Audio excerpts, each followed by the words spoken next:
اللہ اللہ اللہ اللہ اللہ والسلام على سيد المرسلين وعلى آله وأصحابه أجمعين أما بعد أعوذ بالله من الشيطان الرجيم بسم الله الرحمن الرحيم والذين لا يشهدون الزور وإذا مروا باللغو مروا كراما صدق الله العظيم. بزرگوں اور بھائیوں، سلسلے بیان ہے عباد الرحمن کی صفات کا. اللہ کے جو نیک بندے ہیں ان کی خوبیاں، ان کی صفات وہ بیان کی جا رہی ہیں اور اس جذبے سے بیان کی جا رہی ہیں. ہم کو بھی کوشش کرنی چاہیے کہ یہ ایک ایک کر کے ہمارے اندر بھی پیدا ہو جائے. ان میں سے آج کی آیت میں جو بیان کیا گیا ہے والذین لا یشہدون الزور، اللہ کے نیک بندے وہ ہیں جو کبھی جھوٹی گواہی نہیں دیتے. لا یشہدون الزور، زور کہتے ہیں جھوٹ کو. اس کا ایک ترجمہ مفسرین نے یہ کر رہا ہوں کہ وہ جھوٹی گواہی نہیں دیتے. اگر حق گواہی دینی ہے، سچی گواہی کا موقع ہے تو ضرور دیتے، لیکن ناانصافی کے لیے، کسی پر ظلم کرنے کے لیے جھوٹی گواہی نہیں دے سکتے. ان کا ضمیر اس چیز کو گوارا ہی نہیں کرتا. اور شرعی اعتبار سے جھوٹی گواہی دینا اکبر الکبائر میں سے ہے. اکبر الکبائر یعنی بڑے بڑے جو گناہ ہیں ان میں بھی بڑا.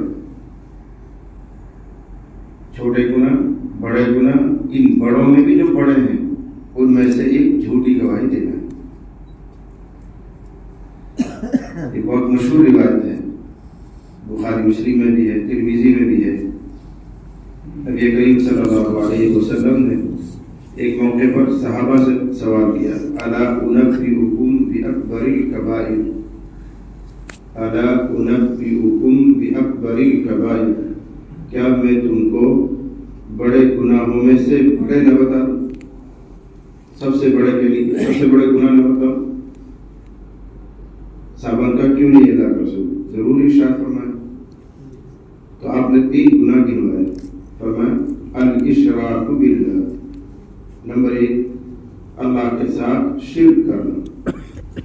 اس سے بڑا کوئی گناہ نہیں شرک کرنا.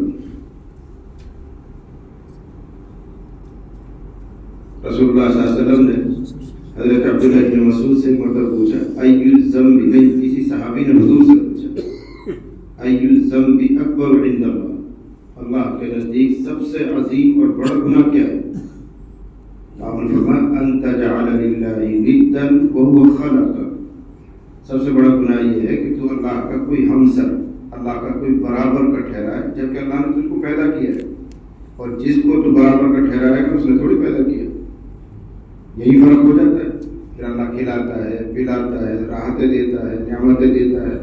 لیکن بنیادی فرق یہی سمجھا ہے کہ جس اللہ نے تجھ کو پیدا کیا ہے اس کے مساوی اور برابر کسی کو ٹھہرانا یہ سب سے بڑا گناہ ہے. اسی کو شرک کہتے ہیں. اتنا عظیم گناہ ہے کہ اللہ کے یہاں اس کی معافی نہیں. باقی سارے گناہوں کو معاف کر سکتا ہے. پہاڑ جیسے گناہ ہو، زمین آسمان کو کسی نے بھر دیا ہو اپنے گناہوں سے، لیکن شرک نہیں کیا تو اللہ اپنی رحمت سے درگزر کر سکتا ہے. ان اللہ لا یغفر ان یشرک بہ ویغفر ما دون ذلک لمن یشاء. 3 جملے الگ الگ ہیں یہ. ان اللہ لا یغفر ان یشرک بہ، اللہ کے ساتھ شرک کیا جانا جس کو اللہ معاف نہیں کرے گا. ویغفر ما دون ذلک، شرک کے علاوہ جن گناہوں کو وہ چاہے گا معاف کر دے گا، اور جس کے لیے چاہے گا معاف کر دے گا. جس کے لیے چاہے گا. وہ اللہ کس کے لیے چاہے گا کہ نہیں چاہے گا یہ ہمیں پتہ تھوڑی ہے. اس لیے ہم یہ تقیہ کر کے نہیں پڑھ سکتے کہ شرک کے علاوہ سب گناہوں کو اللہ معاف کرتا ہے. لیکن یہ بھی تو کہتے جی میں یہ شرک جس کے لیے چاہے گا. اب وہ کس کے لیے چاہے گا وہ اس کی مرضی کی بات. تو اس پر ہم بھروسہ کر کے نہیں بیٹھ سکتے کہ اللہ شرک کے علاوہ سارے گناہوں کو معاف کرتا ہے، اس لیے خوب دھڑلے سے گناہ کرتا ہے. اللہ جس کے لیے چاہے گا شرک کے علاوہ سارے گناہوں کو معاف کر دے گا. تو شرک کی معافی دی. شرک کے علاوہ چاہے جتنے اور بڑی تعداد میں گناہ کیے امکان ہے، امید ہے کہ اللہ اپنی رحمت سے معاف کر دے گا.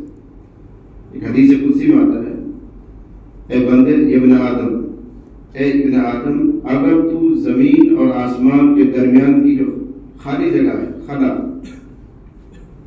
اس کو گناہوں سے بھر دے، لو بلغت ذنوبک عنان السماء، اگر تیرے گناہ تہ بتہ جمنے شروع ہوں زمین پر سے، ایک تہ جم گئی، پھر دوسری، پھر تیسری، پھر تیسری، یہ اٹھتے اٹھتے آسمان کے کناروں کو چھو لے. یہ ناممکنات میں سے ہے کہ کوئی آدمی اتنے گناہ کرے کہ ساری زمین بھرتے بھرتے بھرتے آسمان تک پہنچ جائے. ناممکن چیز ہے. 60 سال کی عمر، 70 سال کی عمر، 50 سال کی عمر میں کتنا گناہ کرے، 100 سال کی عمر میں کتنا گناہ کرے، زمین کی وسعت تھوڑی بڑھ جائے. لیکن اس کو علی سبیل الفرض کہا جا رہا ہے.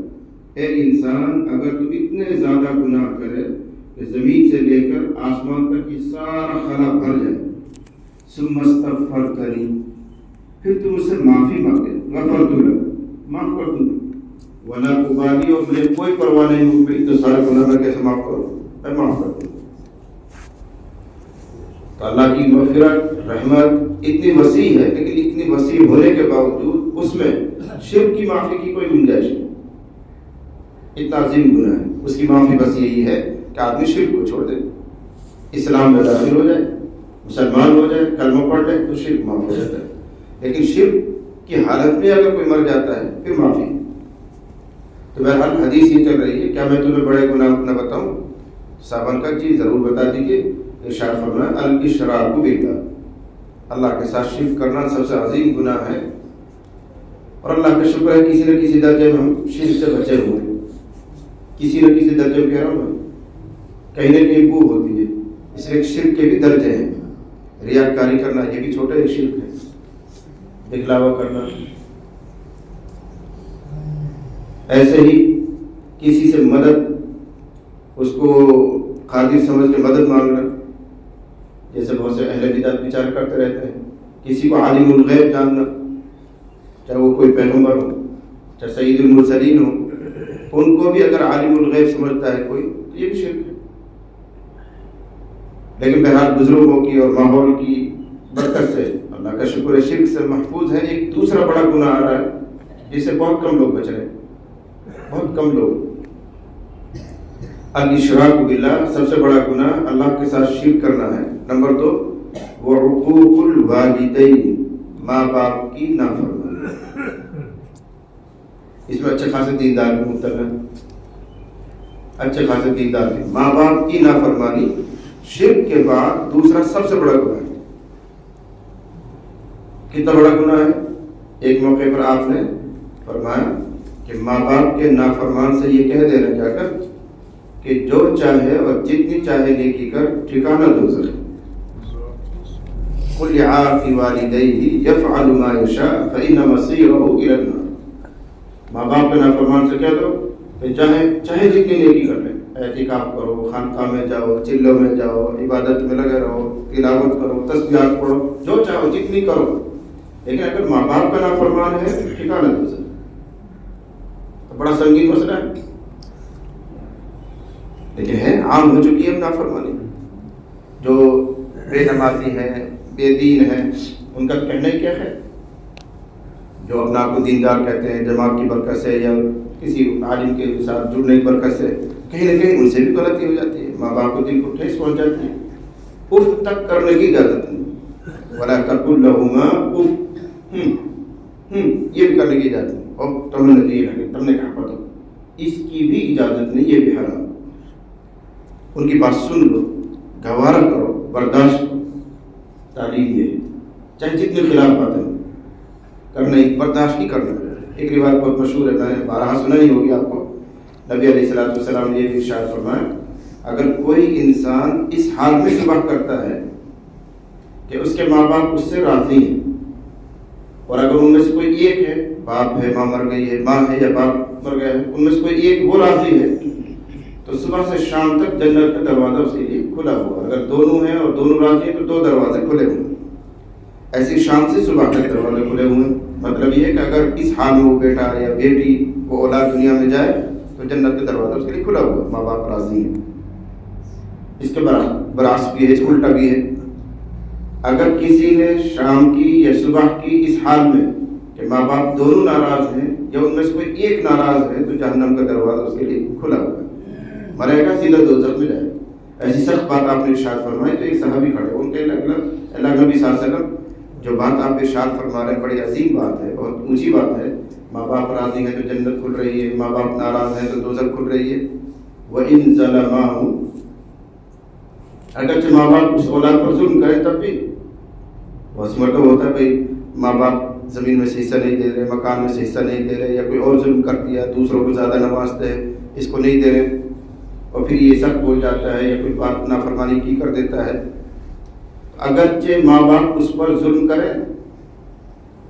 اس سوال کرنے والے نے ایک مرتبہ پوچھا، حضور نے 3 مرتبہ دہرایا، وَإِن ظَلَمَاهُ وَإِن ظَلَمَاهُ وَإِن ظَلَمَاهُ، اگرچہ ماں باپ صاف صاف ظلم کر رہے ہوں، زیادتی کر رہے ہوں، تب بھی اولاد کو نافرمانی کرنے کا حق نہیں ہے۔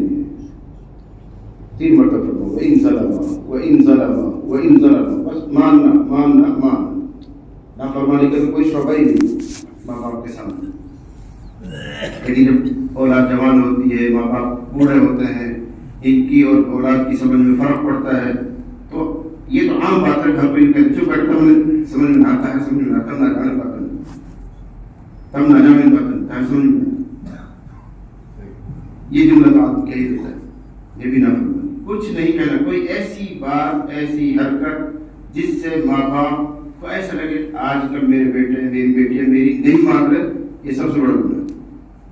ہر بات سے ایسے ظاہر ہو یہ نہیں مانتا ہے، میری اطاعت کرتا ہے، میری فرمانبرداری برداری کرتا ہے، ایسا نہ ہو کہ اولاد جھجکنے لگے، اپنے نہیں ماں باپ جھجکنے لگے اولاد سے کچھ کہتے ہیں، کہوں کہ نہ کہوں تو برت نہ مان جائے، الٹا جواب تو نہ دے دے، یہ پوزیشن اگر گھر میں ہے تو نافرمانی۔ ماں کو اور باپ کو ایسا لگے کہ ہم جو کچھ کہیں گے ہمارا بیٹا انکار نہیں کرے، وہ کھلے دل سے اپنا بات آپ کے سامنے رکھ سکے، ایسا ماحول ہونا چاہیے۔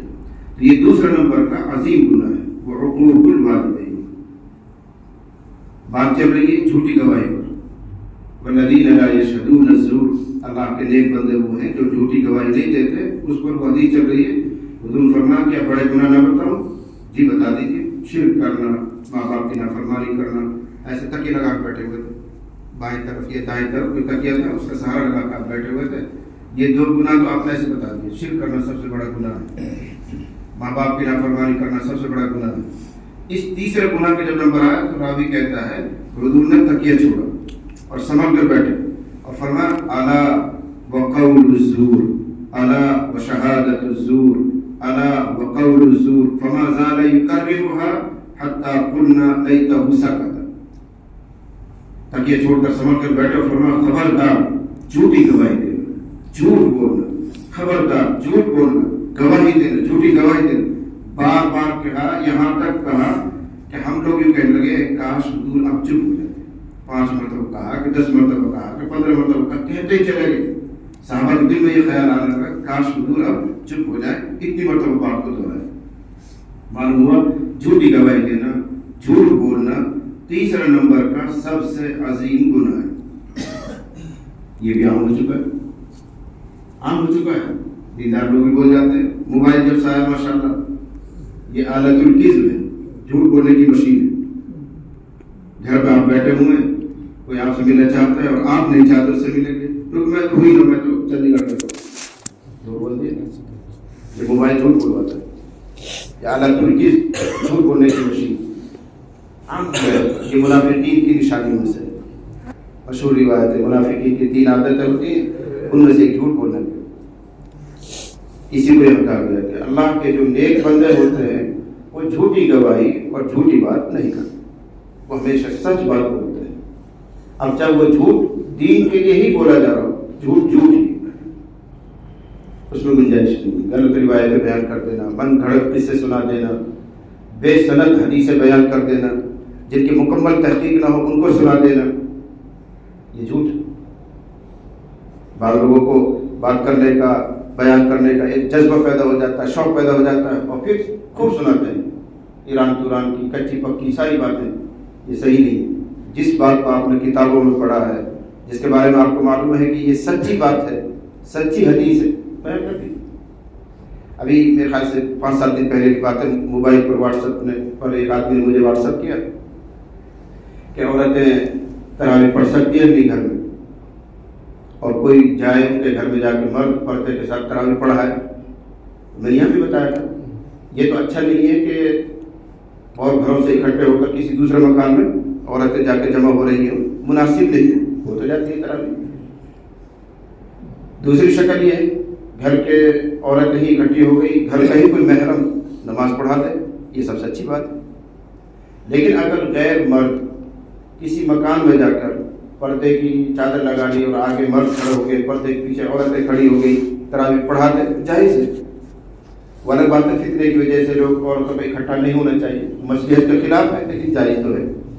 تو کسی مسئلہ پوچھا میں نے جواب دے دیا اس کو، مصلحت کے خلاف ہے لیکن اگر پڑھ لیتی ہیں تو ہو جائے گی، جائز ہے. ادھر سے انہوں نے جواب دیا کہ ہمارے یہاں ایک حافظ صاحب ہیں اور وہی کہہ رہے ہیں کہ رسول اللہ صلی اللہ علیہ وسلم نے یہ فرمایا غیر مرد کا کسی مکان میں جا کر تراویح پڑھانا جائز نہیں ہے. یہ حدیث بیان کی. میں نے کہا اللہ کے بندے، حضور کے زمانے میں جماعت کے ساتھ تراویح نہیں کی تو حضور یہ بات کہاں سے فرما سکتے؟ اس طرح سے جھوٹ ہے. لیکن اپنی بات کو پکا کرنے کے لیے نبی کی بات بنا کے چلا دی. ایسی جرأت کر لیتے، ایسی ہمت کر لیتے، کہیں ذخیرہ حدیث بھی حدیث نہیں اور ہو بھی نہیں سکتے. یہ جو شکل ہے تراویح کی ہمارے یہاں جماعت کے ساتھ، یہ تو حضرت عمر فاروق کے زمانے میں شروع ہوئی. حضور کے زمانے میں اس طرح تراویح ہوتی ہی نہیں تھی. جب ہوتی نہیں تھی تو حضور کے فرمائے کہ کسی مرد کا کسی عورت کے یہاں جا کے تراویح پڑھانا حرام. میں کہا استغفر اللہ. اور حافظ صاحب سے کہو کہ مجھے حوالہ بھیج دیں، میں کتاب اٹھا کے دے دوں. اب تک تو جواب آیا نہیں. ایسا دین کی لوٹ جو بات اس کی معلوم ہے، زیادہ نہیں کو بھائی اچھا نہیں لگتا، مناسب نہیں ہے، بڑے منع کرتے ہیں، علماء منع کرتے ہیں، ٹھیک ہے، لیکن حدیث بیان کر دینا. حضور نے فرمایا جو میرے بارے میں صریح جھوٹ بولے وہ اپنا ٹھکانہ دوزخ میں بنا دے.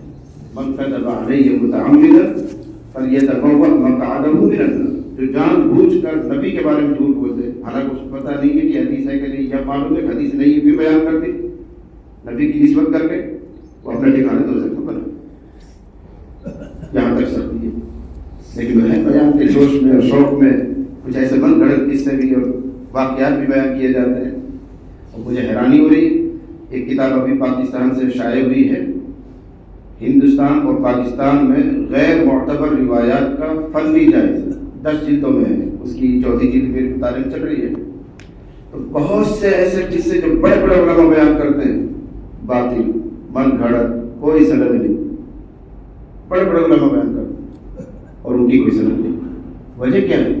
کبھی تحقیق کرنے کا مادہ نہیں، سنا بیان کر دیا، فلاں سے سنا ہم نے بھی وہ قصہ نقل کر دیا، اس سے سنا ہم نے بھی وہ قصہ نقل کر دیا. اب اس کتاب کو پڑھ پڑھ کے میں حیران ہوں کہ اس کی کوئی سند ہی نہیں، یہ من گھڑت قصہ ہے، یہ فلاں ہے، فلاں ہے، باطل ہے.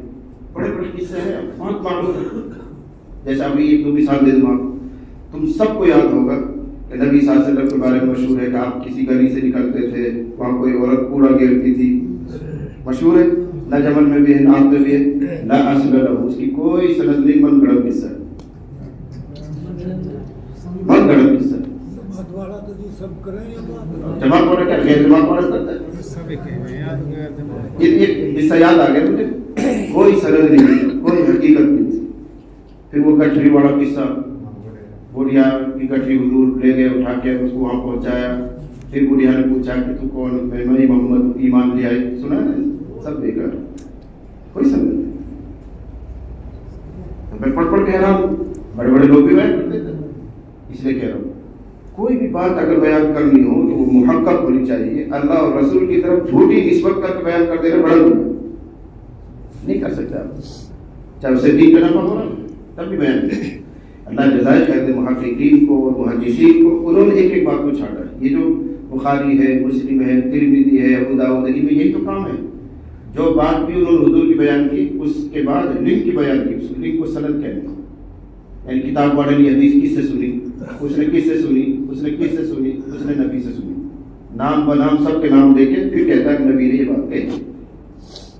اس سند کا اہتمام اسی لیے تھا تاکہ جھوٹ نہ چلے کوئی بات. جو بات بیان کی جائے بتاؤ تو نے کس سے سنی, اس نے کس سے سنی, اس نے کس سے سنی, پھر تو نے جس سے سنی ہے وہ کس درجے کا آدمی ہے, دیندار ہے کہ نہیں, پرہیزگار ہے کہ نہیں, کبھی جھوٹ تو نہیں بولتا تھا, کہاں کا رہنے والا تھا, کس سے پڑھا تھا, یہ سب تحقیق کی جاتی ہے. یہ مستقل ایک فن ہے یہ حدیث پڑھنے پڑھانے والوں کے لیے. پھر اس نے فلاں سے سنا تھا, دونوں کا زمانہ ایک ہے کہ نہیں, ملاقات بھی ہو سکتی ہے کہ نہیں دونوں کی, جب ایسے گھڑتے بھیا نواز سٹرا کی, پھر وہ کیسا آدمی تھا اس کی تحقیق کریں, ہر ایک کی تحقیق کی جاتی ہے. جب بات پوری ٹھیک اترتی ہے, سب ٹھیک ہے, جسے بیان کرنے والے اور سب ایک دوسرے سے ملے ہوئے ہیں, تب کہا جاتا ہے کہ اس کی سند متصل ہے, حضور تک اس کی سند ملی ہوئی ہے, تب یہ بات کی جائے, تب کہہ سکتے ہیں کہ حدیث میں بات آئی. لیکن وہ بیان کر دیتے ہیں. تو والذین لا یشهدون الزور, وہ لوگ جو جھوٹی بات نہیں کرتے, جھوٹی گواہی نہیں دیتے, یہ عباد الرحمان ہوتے ہیں. دین کی بات کرنے کے لیے قرآن تھوڑی کوئی کم تھوڑی ہے, قرآن کی بات کر لو, اپنی طرف سے کسے سنانے کی کیا ضرورت ہے. مجھے میرا بھی میوات میں جانا وانا سب ہوتا رہتا ہے, کچھ تھوڑا بہت بک بکات میں بھی کر لیتا ہوں. تو کتنے لوگوں نے مجھ سے کہا مول صاحب آپ کس سے بھی سے نہیں سناتے, مجھے کس ساتھ نہیں, مجھے کس سے ہی نہیں آتے, اور جو کس سے سناؤں تو مجھے ایسا لگتا ہے پتہ نہیں ثابت ہے کہ نہیں. کوئی مجھ سے حوالے پوچھے گا تو جواب کہاں سے ہوگا, میں سناتا ہی نہیں کس سے. اب تم 3-4 دن تک تم سن رہے, میں نے کون سے کس سے سناتے. اور عام طور سے ایسا ہوتا ہے ایک مقرر صاحب بیٹھے گا 1.5 گھنٹے 2 گھنٹے تقریر کرے گا, لیکن ایک قصے کے گرد گھما دے گا, ایک قصہ سنا رہا اسی کے گرد بیان ہوتا چلا جائے. اکثر قصے جھوٹ رہے, فرضی بات ہے, ان کی کوئی سند نہیں, جب تک سند نہ ہو آپ بیان نہیں کر سکتے. تو لا یشهدون الزور, اس کا خاص اہتمام کہ دین کی بات کرتے وقت جب تک ہمارے پاس ثبوت نہ ہو, تحقیق نہ ہو, کوئی مسئلہ, کوئی حدیث, کوئی واقعہ ہم بیان نہیں کر سکتے. جو محقق بات ہے بس وہی کرو, سیدھی سیدھی باتیں کرو. لوگوں کو اپنا بنانے کے لیے, سب کو حیرت اور تعجب میں ڈالنے کے لیے ایسی نئی نئی بات بیان کرنے کا جذبہ, یہ نفاق ہے. سیدھی سیدھی بات کرو. دل تو اللہ کے قبضے میں, اللہ کو بات کا اثر کروانا ہوگا تو سیدھی باتوں سے ہو جائے. کسی کی اصلاح ہونی ہوگی تو سیدھی باتوں سے بھی ہو جائے. اخلاص کے پیچھے ہوتا ہے. حضرت تھانوی نے لکھا ہے, اب اس کی سند ہے کہ حضرت تھانوی نے لکھا ہے کہ ایک بزرگ صاحب تھے, مریدین ان کے حلقے میں رہتے تھے, اور وہ سیدھی سیدھی سی باتیں کرتے تھے, کوئی زیادہ گہری باتیں نہیں کرتے تھے. ان کے بیٹا عالم ہو کر آئے, جب نئے نئے عالم ہو کر آتے تھے تو جوش ووش سے رہتا طبیعت میں, ان کا ابا کیا جانا بیان کرنا میں بات کرنے کے لیے.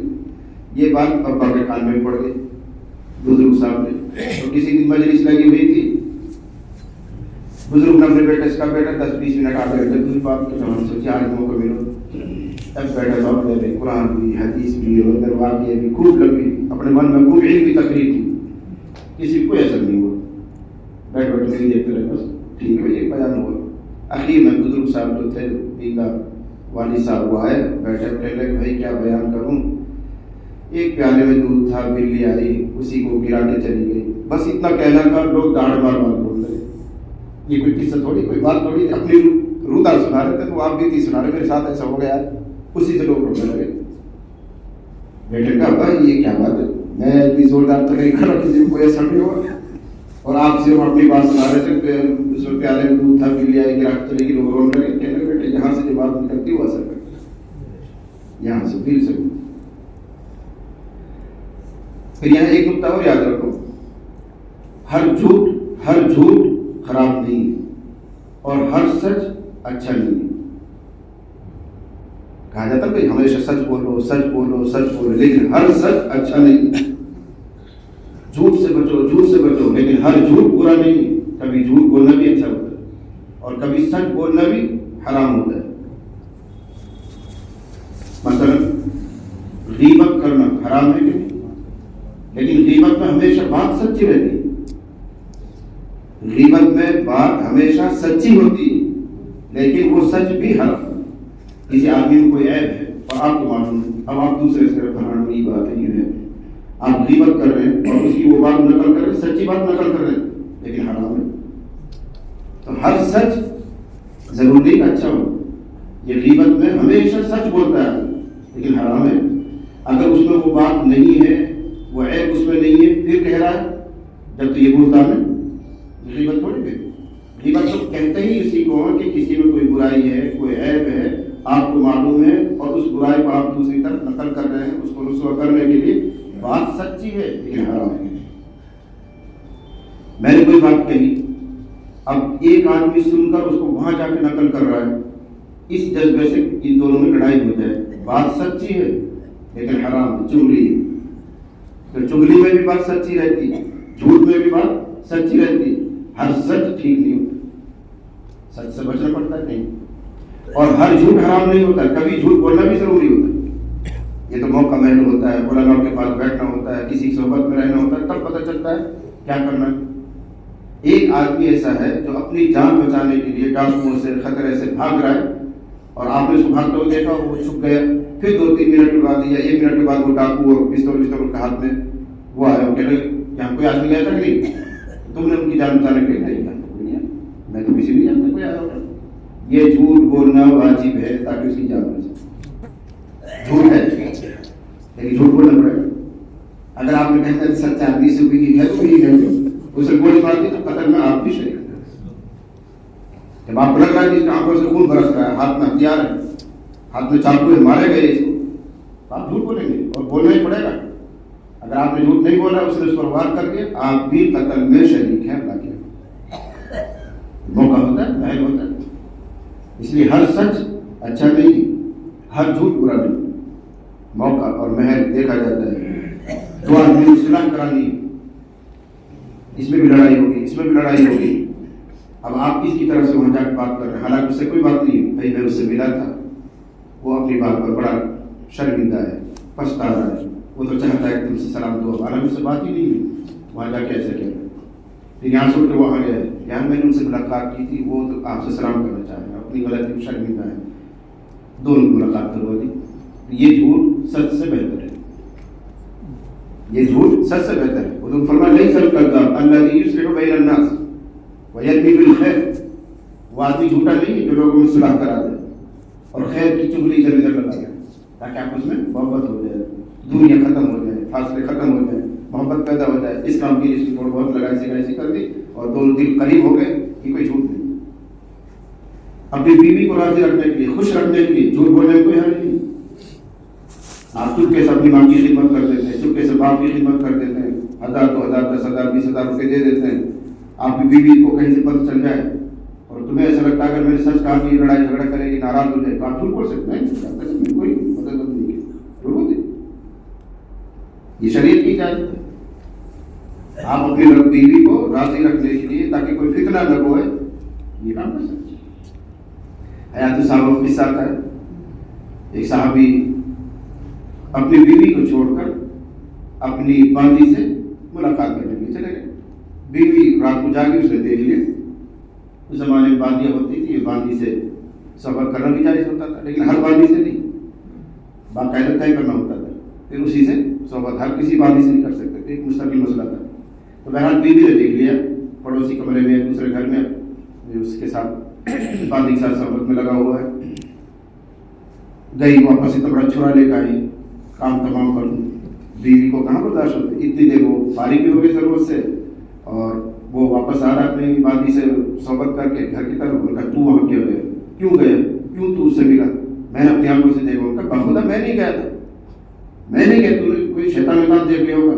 ارے نہیں، میں نے اپنی آنکھوں سے دیکھا، میں چھری لے کر تجھے ذبح کروں۔ بڑے صحابیوں کے ساتھ ایک قصہ پیش آ رہا ہے۔ انہوں نے کہا یار زبانیں کی تھی، کہنے لگے دیکھ سن، یہ مسئلہ تو تجھے معلوم ہے کہ جو مرد عورت سے ملتا ہے وہ قرآن نہیں پڑھ سکتا، ناپاک رہتا ہے، وہ قرآن اس کے لیے ناجائز ہو جاتا ہے، یہ تو آپ کو معلوم ہے، جنابت کی حالت میں قرآن نہیں پڑھ سکتے۔ اس نے کہا ہاں یہ مسئلہ تو مجھے معلوم ہے، نبی نے بتایا کہ صحبت کرنے کے بعد قرآن پاک نہیں پڑھ سکتے جب تک غسل نہ کرے، تو ابھی اگر میں مل کر آیا میں نے غسل بھی نہیں کیا اور مل کر آیا میں قرآن نہیں پڑھ سکتا، سن میں تجھے قرآن سناتا ہوں۔ اب عربی میں شعر پڑھ دیا، عربی زبان میں اشعار پڑھ دی، وہاں سے قرآن پڑھ دیا، ٹھیک جان بچی، وہ بیچاری قرآن پڑھی نہیں ہوگی یا اتنا زیادہ قرآن پڑھی ہوئی نہیں ہوگی، تو عربی میں اس نے شعر پڑھ دیا، نجم پڑھ دیا عربی میں، اور دیکھ لے دیکھ میں قرآن پڑھ رہا ہوں، اگر ناپاک ہو تو مل آیا ہوتا تو کیسے قرآن پڑھ سکیں؟ میں نے کہا ٹھیک ہے، میرے آنکھ کو غلط دیکھا ہوگا، کوئی شیطانی اثر دیکھا ہوگا، چھوڑ دی۔ اب تم کیا کہو گے؟ صحابی جھوٹ بولتا ہے، ضروری ہے، اس لیے یاد رکھو ہر سچ اچھا نہیں ہوتا اور ہر جھوٹ برا نہیں ہوتا. موقع محل تقاضا دیکھا جاتا ہے کیسے موقع پہ کیا بات کرنی ہے. اللہ تعالیٰ ہم سب کو شکور اور احساس عطا فرمائے.